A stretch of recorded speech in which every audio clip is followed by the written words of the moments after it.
아직까지는 새해니까 여러분 새해 복 많이 받으시기 바랍니다. 새로운 한 해를 맞이하면서 올 한 해 동안에는 정말 기도가 다 응답되고 작년에 어렵고 힘들었던 이 코로나 팬데믹으로 인하여서 어려웠던 것이 다 회복되기를 간절히 바랍니다.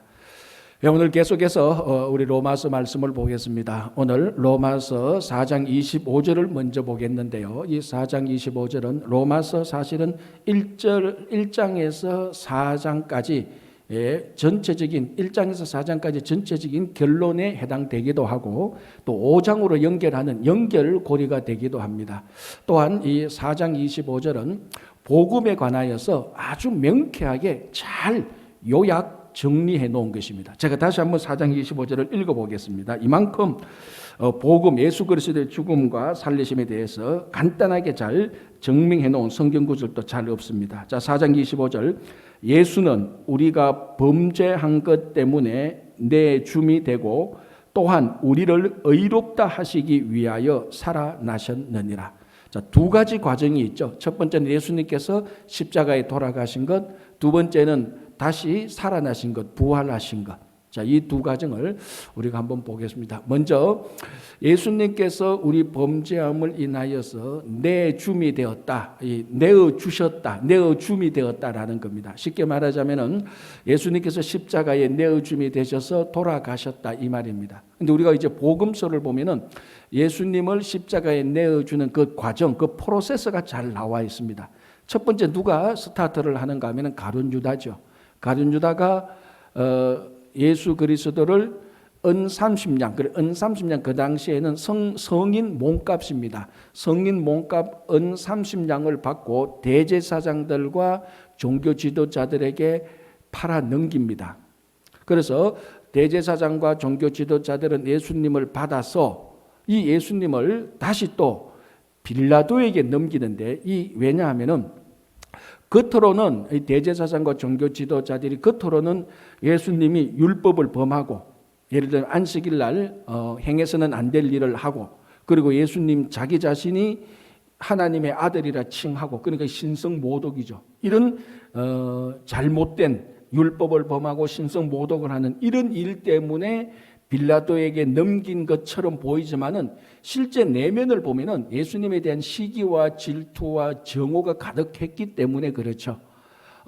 자기들이 베풀지 못하는 기적을 예수님께서 베푸시고 예수님께서 율법을 풀어서 설명하시는데 서기관과 바리새인들보다 훨씬 더 권세 있게 말씀을 선포하고 그리고 사람들이 바리새인이나 자기 서기관들, 종교 지도자들, 대제사장들보다 예수님을 더 존경하고 예수님이 종교적으로 더 인기 있으니까 거기에 대한 시기와 질투가 없을 리가 없죠. 그래서 호시탐탐 기회를 노리고 있었고 보니까 율법도 범하고 자 그런 이제 찬스에 가룟 유다가 은 30냥을 받아서 자기에게 넘기니까 이 종교 지도자들과 대제사장은 예수님을 죽이고 싶었는데 죽일 방도를 찾지를 못하는 겁니다. 왜냐하면 그 당시에 로마 제국하에 있는 이스라엘이 가지고 있는 법으로서는 이런 예수님을 죽일 수 있는 법이 없습니다.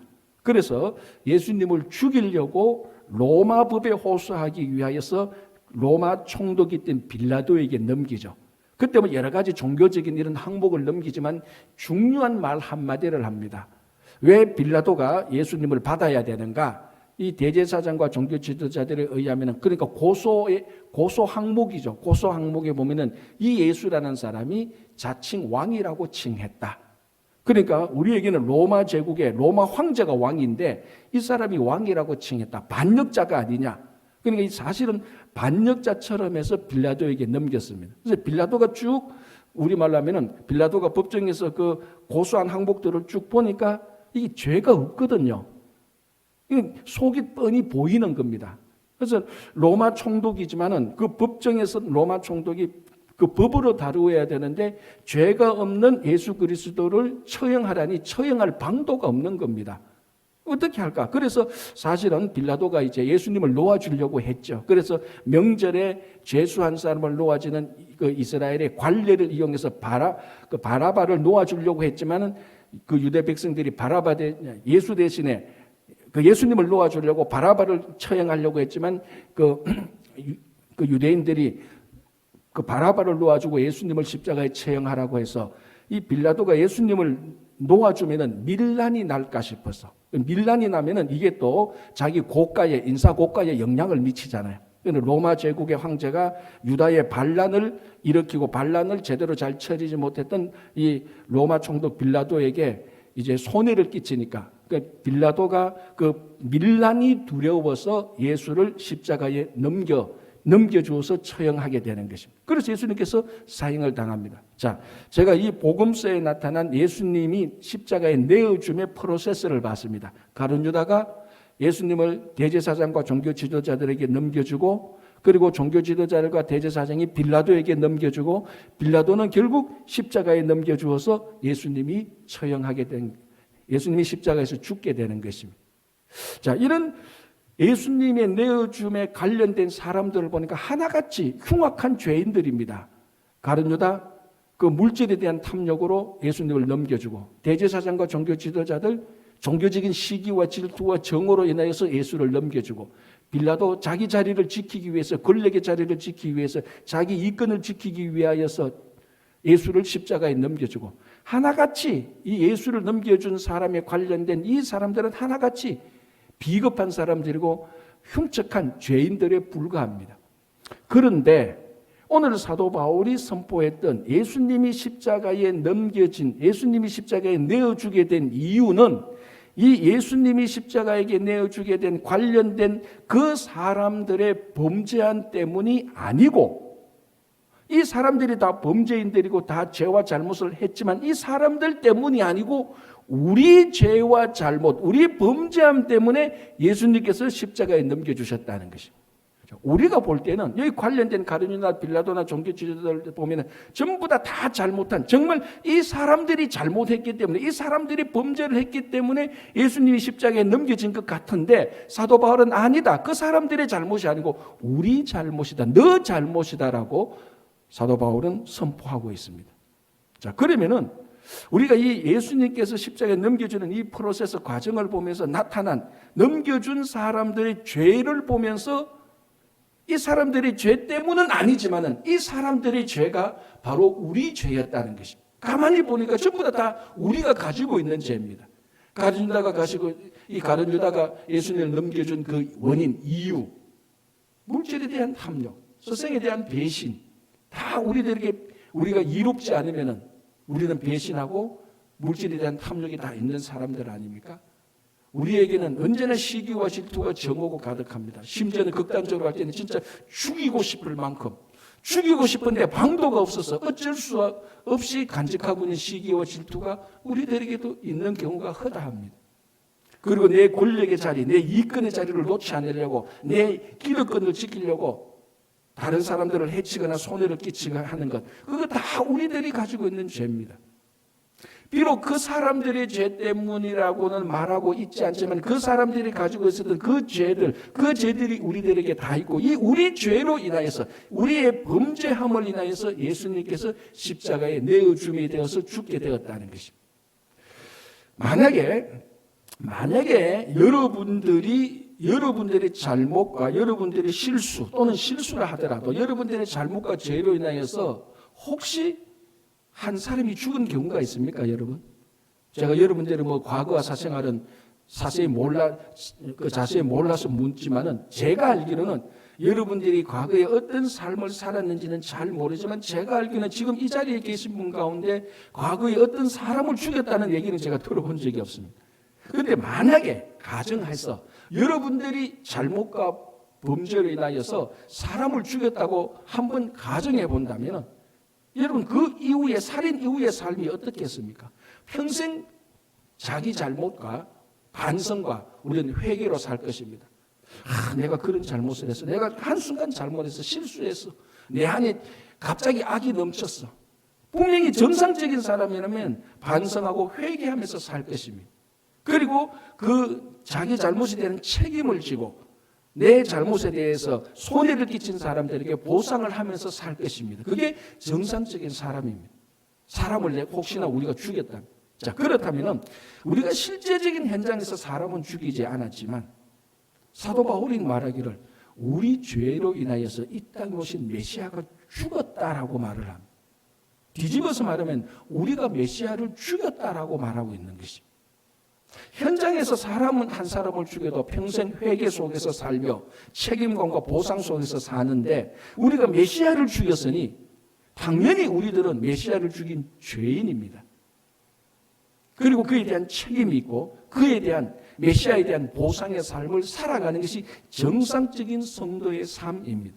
메시아를 죽였으니까 당연히 우리가 죄인이죠. 그래서 우리는 죄인으로 살아가야 되는 겁니다. 그렇다고 해서 혼돈해서는 안 되는 게 죄인으로 산다고 해서 죄책감과 열등감과 자책감과 우울감과 거기에 빠져서 살아가는 것이 아니고 여기서 예수를 죽인 죄인으로서 사는 것은 죄인의 겸손함으로 살아가는 것입니다. 여러분, 교만한 죄인은 없습니다. 모든 죄인은 자기 죄로 인하여서 겸손하게 살 수밖에 없습니다. 그래서 우리는 예수 그리스도를 죽였던 죄인의 겸손함의 삶이 나타나야 되고 예수 그리스도를 죽였던 우리 죄에 대한 책임감으로 인하여서 예수님에 대한 보상, 다시 말하자면 예수님께서 이 땅에 하셨던 사역, 그걸 우리가 이어받아서 하나님 나라의 사역에 계속해서 헌신해야 되는 것입니다. 그게 회개하는 죄인의 참된 모습이죠. 그래서 오늘 예수님께서 십자가에 내어줌의 이 과정을 통하여서 그 죄인들의 모습들을 보면서 그 죄가 우리 죄였고 우리가 죄인이었고 그래서 우리는 회개하는 삶을 살면서 겸손한 삶을 살면서 주님의 사역에 계속해서 우리가 이어나가야 되는 것입니다. 자, 이제 이렇게 해서 예수 그리스도께서 십자가에 내어줌으로 죽음으로 끝나는 것이 아니고 다시 우리를 위하여서 우리의 의롭다 하심을 위하여서 예수님께서 다시 살아나셨습니다. 이 부활이죠. 자, 오늘 로마서 4장에서 이 예수님의 부활의 전초 그림자는 이미 오래 전 아브라함 때부터 있었습니다. 우리 지난주에 살펴본 아브라함의 신앙이었습니다. 아브라함이 자기 몸이 죽었고 사라의 태가 죽어서 자식을 가질 수 있는 상황이 아니라는 것을 알면서도 하나님께서 아브라함이 많은 민족의 열방의 아버지가 될 것이라는 것을 믿고 실제로 아브라함은 열방의 아버지 많은 민족의 조상이 되었습니다. 어떻게 그것이 가능했습니까? 부활의 하나님을 믿었기 때문이었습니다. 그게 우리가 지난주 살펴본 것입니다. 아브라함은 죽은 것을 다시 살리는 그 하나님을 믿었습니다. 그래서 자기 몸이 죽고 사라의 태가 죽었음에도 불구하고 부활의 하나님을 믿었기 때문에 거기서 아브라함과 사라 사이에 자식이 탄생할 것을 믿게 된 것입니다. 부활을 믿었으니까. 그리고 백세에 난 아들 이삭을 번제로 드려라. 즉 죽여서 태워서 드리라는 그 제사를 드리라는 명령을 받았을 때도 거리끼지 않고 주저하지 않고 적극 순종할 수 있었던 이유도 바로 부활의 하나님을 믿었기 때문이었습니다. 이 아브라함이 믿었던 부활의 하나님의 모습이 예수 그리스도의 부활에서 온전히 나타나는데 이 부활이라는 것은 지난 과거의 모든 종류의 죽음을 일거에 해결하는 것입니다. 부활이라는 것은 지난 과거의 어둠과 잘못과 죄로 인하여서 죽음 그리고 낭만과 좌절과 이 모든 것들을 부활 단 한 번의 역사로 인하여서 다 해결되는 것입니다. 아브라함이 믿었던 것이 바로 그거였습니다. 지난 오랜 세월 동안에 자기의 몸은 죽었고 살아의 태는 죽었지만 부활의 하나님을 믿었을 때 그 모든 것이 단 한 번에 해결된다는 것을 믿었습니다. 자, 오늘날 지금 여러분 가운데서 내리막길을 걷고 있고 절망과 좌절 중에 있는 분들이 분명히 있을 겁니다. 없을 리가 없죠. 작년 이 코로나 팬데믹으로 인하여서 그리고 지금도 겪고 있는 코로나 팬데믹 또 이 외에도 여러 가지 삶의 상황과 정황 가운데서 우리가 절망과 좌절 속에 죽음의 그림자 속에 드리운 사람들이 분명히 있을 것입니다. 그러나 이 모든 것은 다시 살아나시는 부활의 하나님이 부활의 예수님께서 우리와 함께 하시고 우리가 그것을 믿고 부활이 일어날 때에 이 모든 것은 단 한 번에 다 해결이 되는 것입니다. 그래서 지금이 어둠 속에 지금이 긴 터널 속에 있다 할지라도 부활의 하나님을 끝까지 믿을 때 부활이 우리에게 역사하실 때 이 모든 것이 해결될 것입니다. 자, 오늘 이 4장 25절에 나타난 우리가 두 동사를 주의해서 봐야 됩니다. 자, 두 동사가 나타나는데 뭡니까? 첫 번째는 내 줌이 되었고 내어 줌이 되었고 두 번째 동사는 다시 살아나셨다는 것입니다. 이 두 동사를 분석해 보면은 두 동사가 다 수동태로 나타납니다. 그러니까 글자 그대로 번역하면 예수는 십자가에 내어 줌이 되었고 내어 주셨고 내어지게 되었고 다시 살아나셨다는 이 말은 다시 살아지게 되었다는 겁니다. 이 수동태로 번역하면 굉장히 어색하죠, 우리말로. 그러나 의미는 예수님이 십자가에 돌아가신 것이 수동태라는 겁니다. 그리고 예수님께서 살아나신 것도 수동태라는 겁니다. 자, 이런 헬라어 문법을 가르쳐서 헬라어에서는 신적 수동태라고 말합니다. 신적 수동태. 그럼 무슨 말인가 하면 이 살아나신 것 그리고 십자가에 내어준 것이 능동적으로 된 것이 아니고 수동태로 됐는데 누구에 의하여서 이루어졌다고요? 신에 의하여서, 즉 하나님에 의하여서. 그러니까 예수님께서 십자가에 내어준 것은 하나님이 하신 것이고 예수님께서 다시 살아나신 것도 하나님이 하셨다는 것. 그러니까 신적 수동태의 주체는 하나님이라는 것입니다. 예수님께서 하나님께서 예수님을 십자가에 내어주었고 하나님께서 예수님을 다시 살리셨습니다. 자, 그러면 한 가지 이제 약간 혼돈되는 게 나타납니다. 왜? 사도 바울은 우리 범죄함을 인하여서 예수님이 내어줌이 되었다라고 할 때 내어줌의 그 프로세스를 봤는데 거기는 가룟 유다도 있었고 대제사장도 있었고 거기는 빌라도도 있었습니다. 그래 보니까 우리 범죄함으로 인해서 이런 사람들이 예수님을 내어주었는데 또 하나님이 또 주체라고 말하니까 이게 약간 좀 혼돈되는데 제가 간단하게 정리를 해주면 이렇게 됩니다. 우리 범죄함을 인하여서 예수님이 내어주셨다는 것은 우리는 예수님께서 십자가에 달려 돌아가시는 원인 제공자입니다. 원인 제공자. 그러면은 원인이 있으면은 이 원인에 대한 결과적인 행동이 나타납니다. 원인에 대한 결과를 실행하는 사람들이 가룟 유다고 대제사장이었고 종교 지도자들이었고 빌라도였습니다. 그리고 이 모든 것을 연출하고 감독하고 이 모든 것을 움직였던 분이 하나님입니다. 하나님이 예수님이 십자가에 달려 돌아가신 예수님을 다시 살리신 전체 주체자는 하나님입니다. 예수님이 십자가에 달려 돌아가신 원인 제공은 우리가 있고 가룟 유다 빌라도 종교 지도자들은 원인에 따라 나오는 결과를 실행했던 즉 하나님의 도구들, 하나님의 수단들이었습니다. 전체 주체자는 하나님입니다. 하나님이 다 감독하고 다 연출합니다. 그래서 하나님께서 우리 죄로 인하여서 가룟 유다 빌라도 종교 지도자들 대제사장들을 사용해서 예수님을 십자가에 내어 주셨다가 다시 예수님께서 죽으신 예수님께서 다시 살리셨습니다. 주체자가 예수님인데 이런 역사적인 패턴이 구약 성경에서 이스라엘 백성들의 운명하고 똑같습니다. 자, 한번 보십시오. 이스라엘 백성들이 하나님께 죄를 지었습니다.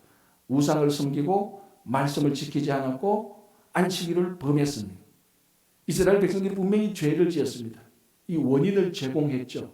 그래서 하나님께서 이 죄를 그래서 이스라엘 백성들이 자기들이 죄를 지었기 때문에 바벨론으로 포로로 잡혀가게 됩니다. 포로 생활을 하게 됩니다. 이 죄를 지었던 이스라엘 백성들의 원인의 결과를 실행하는 사람들은 바벨론 사람들이었어요. 그래서 바벨론 사람들을 통해서 포로가 되었습니다. 이 모든 것을 감독하고 연출했던 주체자는 하나님입니다. 그리고 하나님께서 포로된 이스라엘 백성들을 다시 귀환시켰습니다. 그러니까 정리하자면 이스라엘 백성들이 원인 제공자였고 바벨론은 원인 제공자를 심판하는 하나님의 도구였고 그리고 하나님께서 이 모든 것을 주관하셔서 포로로 삼으셨다가 다시 귀환하게 했습니다. 자, 하나만 더 얘기해 볼게요. 이게 요셉 이야기하고 똑같습니다. 자, 요셉이 잘못을 했습니다. 요셉이 자기 형들의 잘못을 아버지께 자꾸 일러 바치는 고자질을 합니다. 그렇지 않아도 아버지 야곱이 요셉만 편애해서 요셉에게 좋은 옷만 주고 요셉에게 항상 잘해주는 것이 형들에게 눈에 꼭 까왔는데 이 요셉이 자기 형들의 잘못을 비행을 아버지한테 일러 바칩니다. 형들이 보기에는 요셉이 잘못했습니다. 요셉이 원인 제공을 하는 거죠. 그래서 이 원인에 대한 결과를 누가 집행합니까? 요셉의 형들이 집행합니다. 그래서 어떻게 집행합니까? 요셉을 팔아서 애굽의 노예로 보내버리는 겁니다. 그래서 애굽의 노예로 살게 되는 것입니다. 그런데 보니까 이 모든 것의 주체자가, 주관자가 하나님이었다는 것을 나중에 요셉 스스로 고백합니다. 형님을 만났을 때, 형님들이 나를 애굽에 팔고 이렇게 한 것은 형님들이 아니었어, 하나님이었어라고 고백하는 겁니다. 하나님이 주체자가 되어서 요셉을 애굽으로 팔아 넘기게 한 것입니다. 그리고 하나님께서 또 주체자가 되어서 요셉을 다시 국무총리로 높이 올리는 것입니다. 요셉이 잘못한 원인 제공자를 요셉의 형들이 하나님의 도구가 되어서 그것을 실행하게 되고 노예가 되었다가 하나님께서 다시 주체자가 되어서 요셉을 애굽의 총리로 높이게 되는 것입니다. 다 똑같은 패턴입니다. 자, 여기서 이제 진짜로 명심해야 될 중요한 사항들이 나옵니다. 첫 번째, 이 모든 일의 주체자가 하나님이었다는 것입니다. 하나님일 때에 예수 그리스도의 죽으심과 예수 그리스도의 살리심을 하나님께서 동시에 주관한다는 것입니다. 이스라엘 백성들을 포로로 보내신 하나님께서 이스라엘 백성들을 귀환하는 일을 하나님께서 주관하시는 것입니다. 애굽의 노예로 보냈던 요셉을 하나님께서 애굽의 총리로 다시 올리는 것입니다. 이 모든 일의 주체자가 동일한 하나님일 때 죽인 하나님을 하나님이 다시 살리시고 노예로 보낸 요셉을 다시 총리로 올리시고 포로로 보낸 이스라엘을 하나님께서 다시 귀환하게 하십니다. 무슨 말인가 하면 하나님이 주체자가 될 때 죽는 것과 사는 것이 한 단어로 작동한다는 것입니다. 두 단어가 아닙니다. 분리된 단어가 아닙니다. 세상의 많은 일들은, 아니 모든 일들은 죽는 것하고 사는 것하고 다 별개입니다. 왜? 동사가 다르니까. 그러나 주체자 하나님이 한 분일 때, 하나님이 주체할 때 죽은 자를 살리시고 포로로 된 자를 귀환하게 하시고 노예로 된 자를 총리로 올리는 겁니다. 이게 한 단어입니다.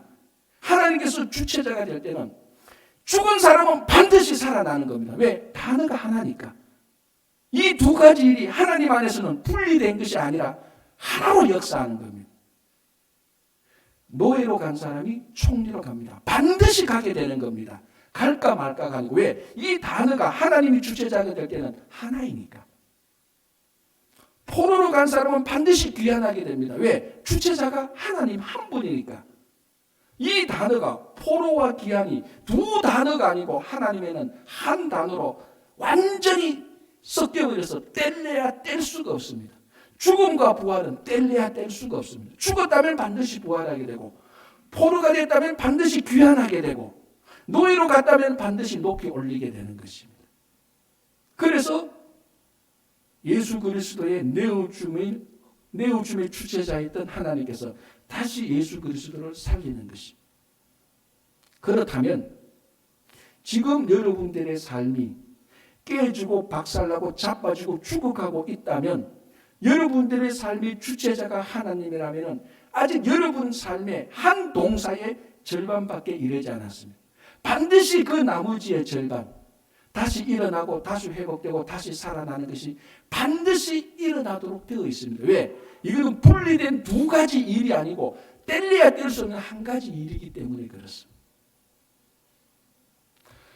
자, 여러분, 여전히 우리 삶을 총체적으로 지금 지배하는 것은 우리들이 뗄래야 지금 뗄 수 없이 말하고 있는 코로나 팬데믹입니다. 그래서 계속해서 좌절되고 넘어지고 건강이나 재정이나 우리 삶의 가정이나 일터나 공동체가 다 내리막길을 걷고 어려움 속에 있습니다.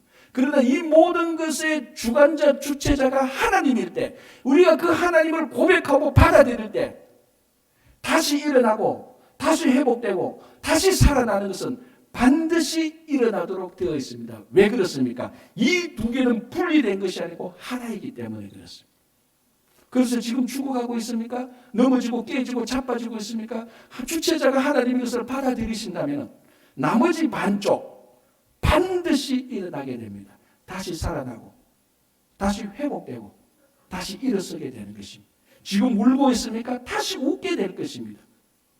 눈물을 흘립니까? 다시 즐거움이 나타나게 될 것입니다. 쓰러졌습니까? 다시 일어나게 될 것입니다. 주체자가 하나님일 때는 이것이 똑같은 반드시 일어나는 한 단어이기 때문에 그렇습니다. 그래서 우리가 부활의 하나님을 믿게 될 때에는 부활의 역사가 일어날 때는 앞에 일어났던 전반부의 모든 일들을 일거에 해결할 수 있는 것입니다. 그래서 2020년 다 무너졌던 것이 2021년에는 반드시 일어나게 되는 한 가지 사건으로 엮이게 될 것을 여러분들에게 이런 일들이 일어나게 되기를 간절히 바랍니다. 자, 이제 이렇게 해서 4장이 끝납니다. 5장으로 넘어가는데 이 5장은 4장에서 일어났던 일의 결과를 보여주게 됩니다. 그래서 5장 1절이 뭐라고 말합니까? 1절 첫 부분이 그러므로는 뭡니까? 로마서 1장에서 4장까지 일어났던 모든 일을 받아서 이 모든 일이 일어났기 때문에 이 모든 일을 우리가 믿기 때문에 이 모든 일이 우리의 일이기 때문에 우리가 믿음으로 의롭게 하심을 받았으니 우리 주 예수 그리스도로 말미암아 우리가 하나님과 더불어 또는 하나님과 함께 평화를 누리자라는 것입니다. 그러니까 로마서 1장에서 4장까지 전체 주제는 믿음으로 의롭게 되는 것입니다. 쉽게 말하자면 믿음으로 의롭게 된 사람의 첫 번째 결과가 무엇인가? 하나님과 평화를 누리게 되는 것입니다. 믿음으로 의롭게 된 사람, 믿음으로 구원을 받은 사람, 믿음으로 다시 구원을 받아서 부활한 사람, 그 부활한 사람의 삶에는 하나님의 평화가 주어진다는 것입니다. 부활해서 다시 절망과 좌절 속에 들어가는 것이 아니고 부활된 삶에는 하나님의 평화를 누리게 된다는 것입니다. 자, 지난 주간에 신년 특별 새벽 집회할 때 우리가 지금 회복에 관해서 계속해서 말씀을 보면서 성령의 9가지 열매를 살펴보는데 세 번째 열매 화평을 살펴봤습니다. 그때 제가 새벽기도 때 사람의 평화, 예수님께서 이 땅에 오셨을 때 사도 바울이 로마서를 쓸 때 이 땅에 사람들이 생각하고 있었던 평화의 상징을 말하자면 로마의 평화였습니다. 전체적인 담론을 보면. 그래서 우리가 라틴어로 팍스 로마나라고 말을 합니다. 이것을 이제 뭐 언론을 보면은 그 미국의 평화라고 말할 때는 팍스 아메리카나. 왜 팍스가 평화거든요. 근데 팍스 로마나, 로마의 평화, 팍스 아메리카나 할 때는 미국의 평화 이렇게 말합니다.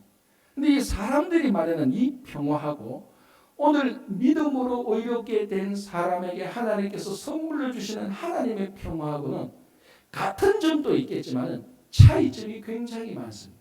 하나님께서 우리들에게 주시는 믿음으로 의롭게 된 사람에게 선물을 주시는 평화를 우리가 잘 아는 말로 샬롬이라고 말을 합니다. 그런데 이 세상의 평화는 샬롬 아닌 것이 너무너무 많습니다. 아니, 이 세상의 평화는 기본적으로 샬롬이 아닙니다. 자, 팍스 로마나가 어떤 거였나? 로마의 평화가 어떤 거였나 하면 예를 들자면 이런 겁니다.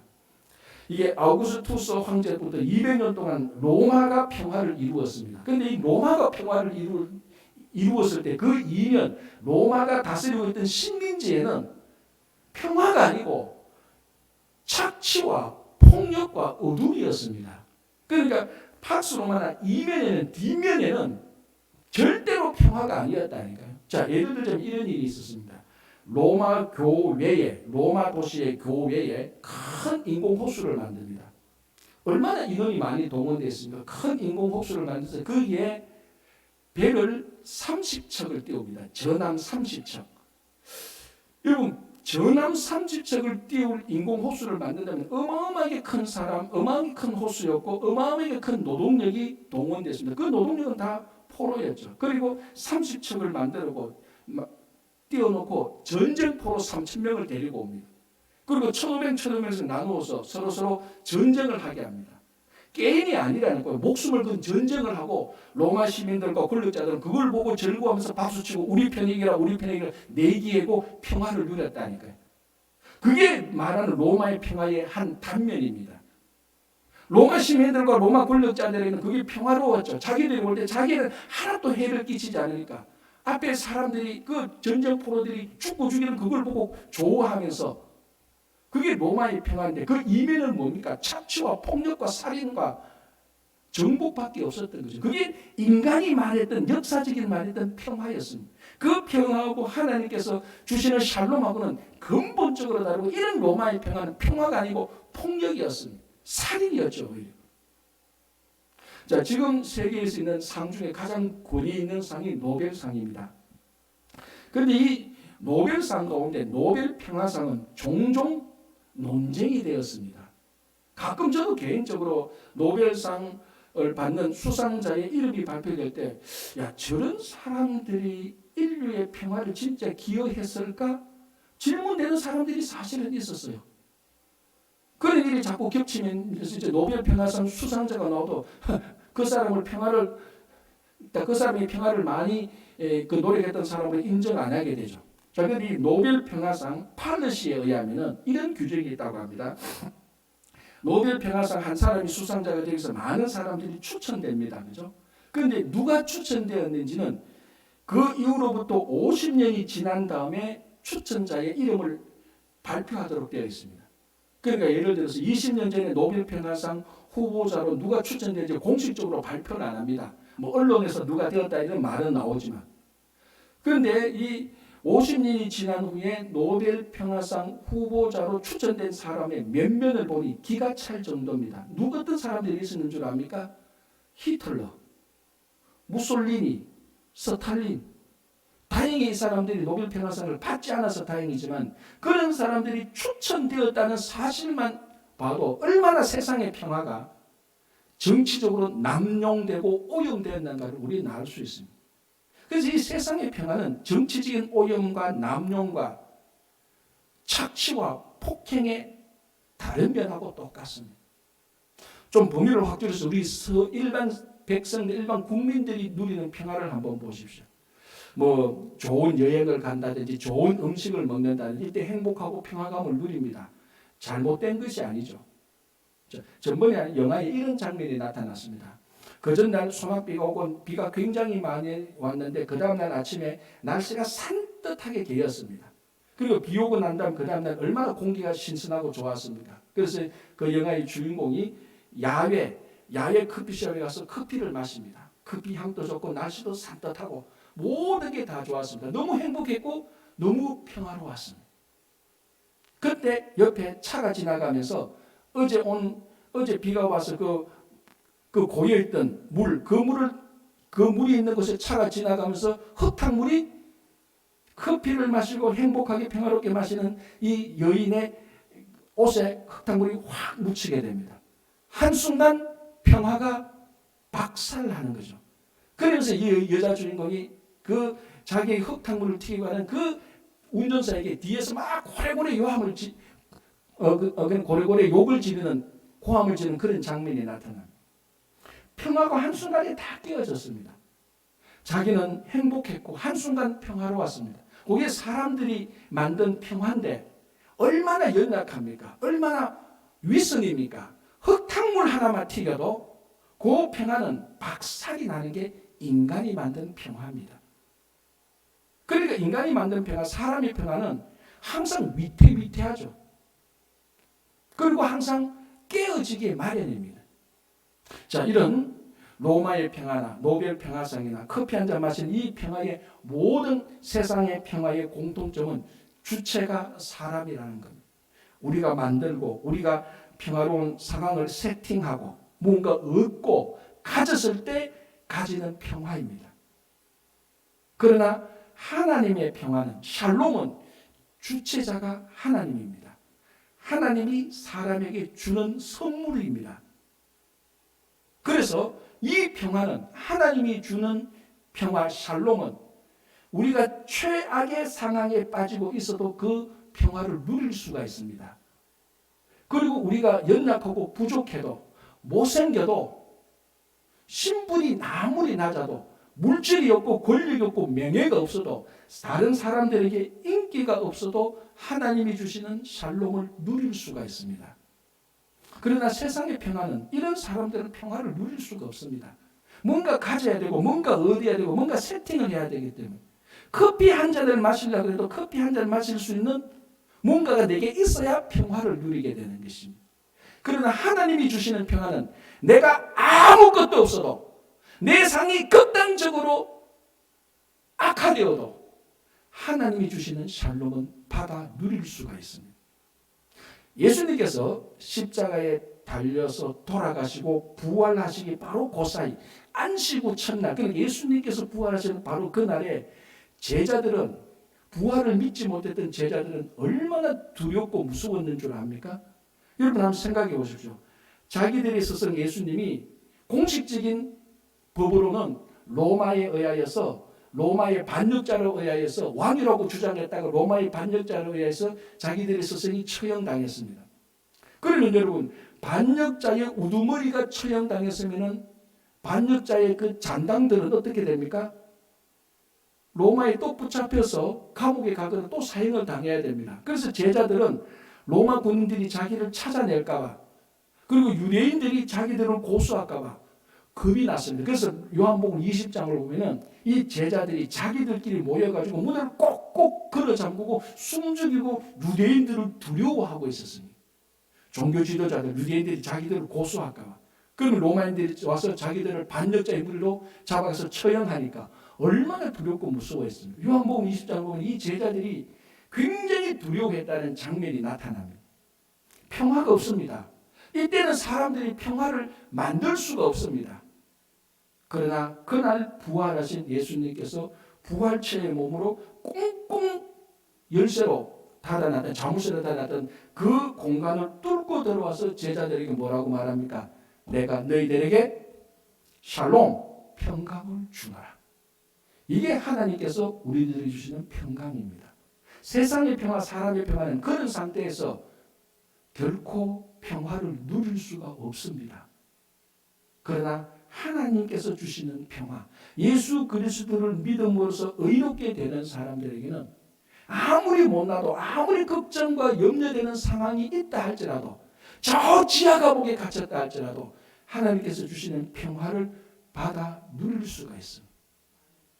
그래서 예수 그리스도의 부활을 믿는 우리들에게, 부활을 경험한 우리들에게 하나님께서 첫 번째로 주시는 하나님의 선물이 평화입니다. 평화롭게 살아가. 하나님의 평화가 없기 때문에 코로나 팬데믹에 우울증에 걸리고, 하나님의 평화가 없기 때문에 가정에서 문제가 생기고, 하나님의 평화가 없기 때문에 미래에 대한 두려움과 염려와 걱정으로 살 수밖에 없습니다. 하나님의 평화는 우리가 아무리 못나도, 지금 아무리 부족해도, 미래가 아무리 어두워도 하나님의 평화는 우리들에게 선물로 주어집니다. 우리는 그 평화를, 그 어둠 속에서도 평화를 누릴 수 있고, 혼란 속에서도 평화를 누릴 수 있고, 감옥 속에서도 평화를 누릴 수 있고, 제자처럼 염려와 두려운 그 상황에서도 샬롬, 평화를 누릴 수 있는 것입니다. 그래서 예수 그리스도를 믿음으로 고백하는 여러분들에게 세상의 평화가 아닌 하나님의 놀라운 선물인 평화가 함께 하시기를 간절히 바랍니다. 기도하겠습니다.